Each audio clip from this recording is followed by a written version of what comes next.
بسم الله الرحمن الرحيم الحمد لله رب العالمين الصلاة والسلام على رسوله الكريم وعلى آله وصحبه ومن استنى بسنته إلى يوم الدين. السلام عليكم ورحمة الله وبركاته, brothers. Inshallah ta'ala, today we'll do a graphical description of the Battle of the Khandaq. We started the Battle of Khandaq last week, and our brother Rafi actually he sent me these slides. He said he did use it and he got it from the internet that shows the map of the Medina and how the attack happened and what was the result and everything. So just a graphical presentation. So it's not going to be long today, inshallah. So basically we are summing up, we're summarizing the whole battle in the pictures and the graphics today, and inshallah next week we'll do the description, what happened exactly. So today we'll just quickly go through those slides and see that what was the position of the Muslim army, what was the position of the enemy army, and how this all happened in all together. So as we all know that last week we talked about that, who started the Battle of Khandaq. The second Jewish tribe that was expelled from the Medina, the Banu Nadir. They instigated, they informed the Quraysh from the south side of the Medina, and from the north they informed the Ghatafan, so the another Bedouin tribe, and we said that Ghatafan was very crude and cruel. So all these people in the Quraysh was always ready to fight with the Muslims. So all these people came together, and it was and obviously the other small tribes who were following of these tribes. So a total of 10,000 people almost gathered together to fight the Muslim, and Rasulullah including all the other Sahaba, they were thinking of what to do to protect them, protect the city of the Medina and protect themselves. So obviously the Salman al-Farsi radhiyallahu ta'ala an, he gave the idea that he saw people in Persian land that they used to dig trench, and they decided, yes, we will do the same thing as this to delay the enemy so that the enemy doesn't cross over to the city in one go. So that's what they decided to do. And we also, the most important thing we have to remember that the women and children, they were still in Medina, and they were sent to a fortress of a Muslim, some Ansar. They made a fortress called Al-Fari. Al-Fari is like a fortress which is very similar to the Jewish fortress, but not exactly the same. So it was decided that all the Muslim women and the children and the elderly people will be in that fortress until this siege happened. And the whole battle actually took place, some of the scholars say that almost for a month, so for 1 or 2 weeks for the digging, and the rest of the days the actual battle. And so in that time the Muslim women and the children and elderly people will be in the house in Medina, inside the Medina, and all the men are outside digging the trench and also waiting for the enemy to cross over or fight or something. And also said another thing is that one of the Jewish tribes is still inside the Medina, Banu Qurayza, the third tribe, and that is the worry of Rasulullah that and he made sure the treaty is still there, because if this Jewish tribe is change their mind and attack the inside ladies and the elderly and the children, then Muslim will be in trouble because they are outside, and how are they going to protect both sides? But actually that's what exactly happened. That's what actually happened that we will come to know there. So let's begin, inshallah ta'ala. So this is a very beautiful graph Brother Rafi sent to me in email. As you can see that the position of Medina is inside, and I think these two mountains, Halla Garbi and Halla Sharbi, I said, are also the name of the Harat al-Muqayyim and Harat al-Wabara. And that is mountain of Uhud, as you can see. So Quraysh coming from this side, and Ghatafan and other allies, almost 6,000, 4,000, 10,000 people coming. And that's in the middle is called Jabal Sila. That's the place. That's the place here, see this one, where the Muslims were camping basically, outside of Medina. So Medina is here, and outside of Medina they are camping here. And this is the fortress, near somewhere here actually inside the Medina, and this is what the Banu Qurayza inside the thing. So the last Jewish tribe, and these are the people, the Ori that they may change their mind, do something bad to the Muslim women and Muslim children. So next slide.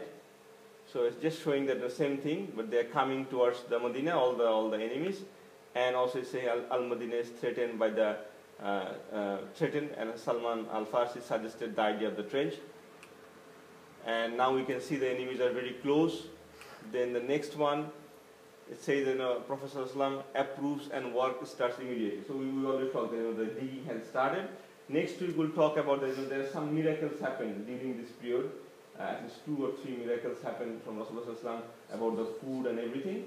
We'll talk about this later on in next week in detail. Today we're just showing the whole battle in a summary. So now we can see that line. This is where the trench was happening. So from one, but as I said last week, there's a difference of opinion. Some people said this was 2 kilometers. They dig for 2 kilometers. Some scholars said much longer. But most authentic is 2 kilometers because it is not possible in such a small time to dig such a long. 2 kilometers is already too long. Without any machinery and everything, it's too long. So whatever it is the case, so they dig a trench outside here, and enemies were here. And the next one, the Muslims take protection at Mount Sala or Mount Sila over there, the middle one. And then we saw that the 3,000 Muslims are there, camping in near the mountain. And the next one, we can see the 10,000 were waiting there. 10,000 enemy was waiting there. And then the next one, what is happening here, that there is small fighting happen. And there's an interesting thing of this battle. The battle of Khandaq has the largest number of enemies for a Muslim, for the Muslim army to protect in the time of Rasulullah. Yeah, later on there are a lot of battles happen, but not in the time of Rasulullah. This is the largest enemy, so 10,000 people. But this was the battle that happened, the smallest number of casualty from the both sides. Only few people from both sides, because there was actually no actual battle happened. The small skirmishes, meaning some people, as I say, the trench is big and wide, but it's not like impossible for one person, for 3-4 people, it is okay to cross over. Maybe they're going around or something. It was not like fully covered. So sometimes a group of people, we'll talk about this. Khalid bin Walid, right? He is the greatest warrior of all time. So he came over and he fight actually. He fight with the people of Muslim people on that, but he didn't die and he couldn't kill anybody. But there was a fighting and he came back over again. So there's another guy, he also came over and he tried to fight with Rasulullah and everything, and they went back. So small skirmishes happened, not that much of casualty. The greatest casualty in this battle, that Sa'd ibn Mu'az. Sa'd ibn Mu'az was the young leader of the Ansar. He was the young leader of the Aus. Remember, if you remember, the Medina has 2 main groups, Aus and Khazraj. And Aus, the leader was Sa'd ibn Mu'az. And Sa'd ibn Mu'az was wounded in this battle. And because of this wound, he died later on. But before he died, he is the one, as I was telling last week, that he is the one who judged between these people who did treachery, the Banu Qurayza, and he gave his verdict. Rasulullah said, you are the leader, you should give the verdict. And he gave the verdict, and Sa'd ibn Mu'az with the Sahaba, remember that when he was died, 70,000 angels came down for his janazah. When people were scanning his dead body, everybody said, Ya Rasulullah is so light, why is it not heavy? Then later Rasulullah was walking, like tipping-toeing in like this, when he's going to the grave of Sa'd. And later on Sahaba asked, why are you walking like this? He said, how can I walk? There's no space. Everywhere I can see angels. 70,000 angels came and it was present in the Sa'd of the Mu'az, grave ceremony and funeral. And also Rasulullah said that Allah's arsh shook because he died. Now how Allah's arsh shook? A lot of scholars have different opinion about this hadith, this authentic hadith. What does Rasulullah mean that the arsh of Allah shook because of the death of Sa'd ibn Mu'az? So one of the scholars in Hajjam, I think, he explained this hadith that it could happen because angels were rushed and they were shocked to see that death of Sa'd ibn Mu'az. So the angel that was carrying the throne of Allah subhanahu wa ta'ala, maybe one of them rushed or something, and it's the explanation of the scholars on the hadith. But anyway, to give the importance of his death, that 70,000 angels came, and also the arsh of Allah subhanahu wa ta'ala, he was one of the pious and one of the righteous Sahaba as ever known. And also, but even after that, there's another hadith regarding Sa'd ibn Mu'az, that when Rasulullah put him in the grave, So he was standing near his head, and everybody on the Sahaba on the side. So they put him on the grave, and Rasulullah do the frowning on his face. So his forehead got a bit orange, and then he smiled, a little bit of smile again after that. So Sahaba used to look everything about Rasulullah, every movement, whatever he does, they used to look it. And then later on they asked, Ya Rasulullah, when we put the body in the grave, your face was a bit orange. You look something that something happening, you're not happy with that. Then later on your face became white. And he said, when you put Sa'ad, the cover still push from both sides. That's going to happen with us also. Because even Sa'ad, like people like Sa'ad, for whom the 70,000 angels came, the graves tried to push him and start the azab of the cover already. But because it's Sa'ad ibn Mu'adh and Rasulullah was there and he's such a pious, then the grave came back again to their original position. So that is also the important that as soon as we go to the grave, may Allah subhanahu wa ta'ala save us from the azab al-qabr. Let's go back. So these small things, meaning that there is small skirmishes happening, small fights, and it says that the siege of Medina begins, and skirmishes continue across the trench. So different people come from this side, some people come from this side, and they're fighting. And we'll talk about that. The Muslim Rasulullah had a plan, and imagine the tactic. He employed some people, some Ansar, some Muhajirun, that they have to do a patrol, like the police patrol now, that you have to go through the whole trench all night, 24/7 duty. So there's a group of things. Okay, you do from this hour to this hour, you come to the trench, you sleep, and other group go, because they have to walk through and guard this trench. And if they say like group number of people are coming up, they will scream and shout Allahu Akbar, Allahu Akbar. So when they were patrolling, they are also saying Allahu Akbar, Allahu Akbar, and letting the enemies know that look, we are not sleeping, we are still here. If you want to come, we'll fight. So just to let them know that we are not sleeping, we are not alert. And this was done. Even Rasulullah himself took part in this patrolling.